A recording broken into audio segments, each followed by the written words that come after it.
From the National Newsroom of the Canadian Press, I'm Karen Rebo. The head of Canada's spy agency is due to face fresh questions today on exactly what the federal government was told about foreign meddling in Canadian elections. Canadian Security Intelligence Service Director David Vigneault is expected to clarify whether stark CSIS conclusions contained in briefing materials were actually conveyed to government officials.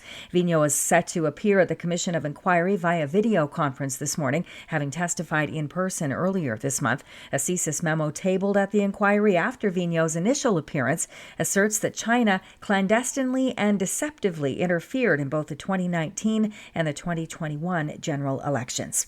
Members of Parliament will return to the House of Commons this morning to carry on with a raft of votes on more than 200 Conservative amendments to the government's Sustainable Jobs Bill. Hours of voting was suspended after midnight following a rule change that was passed back in February. The amendments are what's left of nearly 20,000 changes the Conservatives proposed to Bill C-50 last fall. A man accused of running over a Toronto police officer nearly 3 years ago took the stand again yesterday. Umar Zamir has pleaded not guilty to first-degree murder in Detective Constable Jeffrey Northrup's death. As Canadian Press reporter Paula Larigio explains, Zamir offered a tearful apology to the man's family in court, saying he didn't mean to hurt the officer and wished he could bring him back. He did say that he couldn't imagine the grief that Officer Northrup's children especially must feel.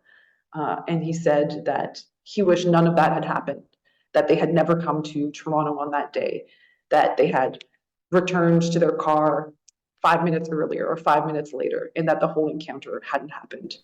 The officer died after he was hit by a vehicle in an underground parking garage. O.J. Simpson died of prostate cancer this week without having paid the lion's share of the $33 million judgment a civil jury awarded to the families of his ex-wife Nicole Brown Simpson and her friend Ron Goldman. Here's reporter Andrew Dimbert. Simpson's family announced yesterday that O.J. lost his battle with prostate cancer just 2 months after sharing this update on his health. My health is good. I mean, obviously I'm dealing with some issues, but hey, I think I'm just about over it. Although a jury in his murder trial found him not guilty in the double homicide, the civil panel found him liable in a wrongful death lawsuit in 1997. Dry runs are in the works ahead of a complex effort to rescue a female killer whale calf stranded in a remote tidal lagoon off northwest Vancouver Island.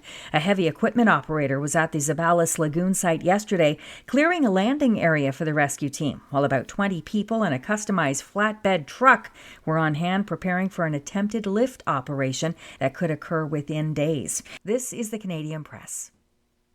In sports, Corey Connors of Listowel, Ontario, is the low Canadian so far, tied for 9th place at 2 under at the Masters. Brian DeChambeau opened with a 65, and he leads the field by 1 shot. The round couldn't be completed because of a 2.5-hour weather delay. Tiger Woods is holding steady at 1 under through 13 holes. Canadian star Summer McIntosh swam to first place in the women's 100-meter freestyle at the Canadian Swimming Open in Toronto with a time of 53.9 seconds. At the Women's World Hockey Championship in Utica, New York, Canada beat Sweden 5-1 in the quarterfinals and will move on to the semis to play Czechia on Saturday. Toronto star Austin Matthews scored NHL-leading goals number 67 and 68 on the season in the Leafs' 6-5 loss to New Jersey. And the Pittsburgh Penguins got a 6-5 win over Detroit. Sidney Crosby setting up Erik Karlsson's winner to reach 1,000 career assists. From the Canadian Press, I'm Karen Rebo.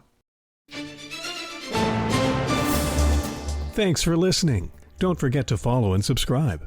For more of today's top stories, visit thecanadianpressnews.ca.